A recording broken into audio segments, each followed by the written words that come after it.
Hello बच्चों, चलिए प्रश्न को पढ़ते हैं। इसमें लिखा किसी ऊंचाई ट्रांसफार्मर के द्वितीयक में फेरों की संख्या प्राथमिक में फेरों की संख्या से अधिक क्यों होती है। तो चलिए बच्चों इस प्रश्न की मूल अवधारणा देख लेते हैं। बच्चों इस प्रश्न की मूल अवधारणा में हम समझ लेते हैं कि हमारा जो ट्रांसफार्मर होता है वो किस प्रकार से होता है बच्चों। तो ये हमारा ट्रांसफार्मर मान लीजिए बच्चों, ये इसकी क्रोड है बच्चों ट्रांसफार्मर की।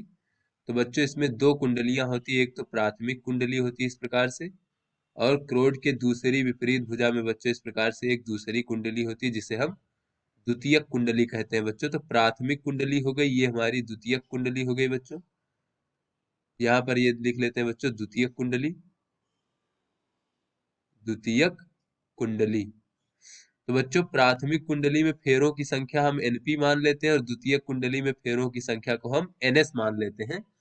तो बच्चों यहाँ पर क्या होता है, यहाँ पर जब हम प्राथमिक कुंडली में प्रत्यावर्ती स्रोत को लगाते हैं बच्चों और द्वितीय कुंडली से प्राप्त करते हैं यानी निर्गत करते हैं, तो बच्चों यहाँ पर जो ट्रांसफार्मर का काम होता है बच्चों प्रत्यावर्ती वोल्टता को कम करना या फिर बढ़ाना होता है बच्चों। तो यहाँ पर मान लीजिए हमने प्रत्यावर्ती वोल्टता वीपी लगाई है प्राथमिक कुंडली के सिरों पर। तो बच्चों प्राथमिक कुंडली में हमारी एक धारा प्रवाहित होगी आईपी। तो बच्चों इस धारा प्रवाहित होने के कारण इस कुंडली में एक चुंबकीय क्षेत्र उत्पन्न हो जाएगा। तो बच्चों चुंबकीय क्षेत्र उत्पन्न होगा, तो ये चुंबकीय क्षेत्र जब बच्चों इस हमारी द्वितीय कुंडली से गुजरेगा बच्चों, तो ये चुंबकीय फ्लक्स हो जाएगा। तो बच्चों चुंबकीय फ्लक्स जो होगा ये समय के साथ परिवर्तित होगा, जिससे हमारे द्वितीय कुंडली में एक प्रेरित विद्युत वाहक बल उत्पन्न हो जाएगा बच्चों। और जो ये प्रेरित विद्युत वाहक बल उत्पन्न होगा उसको हम इस प्रकार से प्रदर्शित कर लेते हैं बच्चों, एस लगा लेते हैं क्योंकि ये द्वितीय कुंडली में उत्पन्न या फिर ये कह लें प्रेरित विद्युत वाहक बल है। तो बच्चों ये जितना भी विद्युत वाहक बल प्रेरित होगा बच्चों, ये इसमें फेरों की संख्या के ऊपर निर्भर करता है बच्चों। ये होता है ऋण और फेरों की संख्या ns और बच्चों फ्लक्स परिवर्तन की दर, चुंबकीय फ्लक्स परिवर्तन की दर। तो बच्चों जब ये प्रेरित विद्युत वाहक बल उत्पन्न हो जाएगा तो इसमें एक हमारी धारा प्रवाहित हो जाएगी बच्चों इसमें इस प्रकार से। और बच्चों इस धारा को हम आईएस कह लेते हैं बच्चों। तो इसमें द्वितीय कुंडली में धारा प्रवाहित होने लगेगी। तो बच्चों जब द्वितीय कुंडली में धारा प्रवाहित होने लगेगी तब जो है इसमें भी एक चुंबकीय क्षेत्र उत्पन्न होगा, जिसके कारण बच्चों इसका जो चुंबकीय फ्लक्स जो हमारी प्राथमिक कुंडली है उसमें परिवर्तित होगा। तो बच्चों प्राथमिक कुंडली में चुंबकीय फ्लक्स परिवर्तित होने के कारण प्राथमिक कुंडली में भी एक विद्युत वाहक बल प्रेरित हो जाएगा बच्चों, जिसे हम पश्च विद्युत वाहक बल कहते हैं। इसे हम इस प्रकार से ईपी से प्रदर्शित कर लेते हैं। ये भी बच्चों प्राथमिक कुंडली में फेरों की संख्या पर निर्भर करेगा बच्चों। तो ये हो जाएगा एनपी और D five by D T यानी कि चुंबकीय फ्लक्स में परिवर्तन की दर।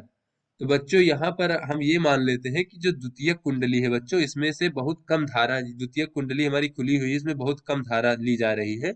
तो बच्चों द्वितीय कुंडली के सिरों में जो विभवांतर होगा बच्चों या वोल्टता होगी वीएस, वो हमारे प्रेरित विद्युत वाहक बल के बराबर हो जाएगा। इसी प्रकार से बच्चों हम ये मान लेते हैं कि प्राथमिक कुंडली का जो प्रतिरोध है वो बहुत कम है, तो यानी इसमें बहने वाली जो धारा है उसका परिमाण जो है लगभग अनंत है। तो ऐसे में बच्चों जो प्राथमिक कुंडली में हमने वोल्टता लगाई है वो इसमें प्रेरित पश्चवाहक विद्युत बल के बराबर हो जाएगा। तो ऐसे में बच्चों अगर हम इन दोनों समीकरणों से देखें, ये हमारा समीकरण एक मान लेते हैं, समीकरण दो मान लेते हैं बच्चों। तो समीकरण दो को अगर हम समीकरण एक से भाग दे दें इस प्रकार से, तो क्या हो जाएगा बच्चों, तो ये हमें प्राप्त हो जाएगा वीपी भागे वीएस बराबर एनपी भागे एनएस। जहां पे बच्चों वीपी क्या है, वीपी है हमारा प्राथमिक कुंडली में के सिरों के बीच लगाया गया प्रत्यावर्ती वोल्टता, और वीएस क्या है बच्चों जो हम प्राप्त कर रहे हैं द्वितीय कुंडली के सिरों से वोल्टता वो है। एनपीएनएस क्या है बच्चों, प्राथमिक कुंडली में फेरों की संख्या, और एनएस क्या है द्वितीय कुंडली में फेरों की संख्या। तो चलिए बच्चों अपने प्रश्न को हल करते हैं। तो बच्चों इस प्रश्न में कहा जा रहा है कि जो ऊंचाई ट्रांसफार्मर है, ऊंचाई ट्रांसफार्मर के द्वितीयक में फेरों की संख्या प्राथमिक में फेरों की संख्या से अधिक क्यों होती है। तो बच्चों पहले देख लेते हैं कि ऊंचाई ट्रांसफार्मर क्या होता है बच्चों। ऊंचाई ट्रांसफार्मर, बच्चों जो ऊंचाई ट्रांसफार्मर होता है वो कम वोल्टता की प्रत्यावर्ती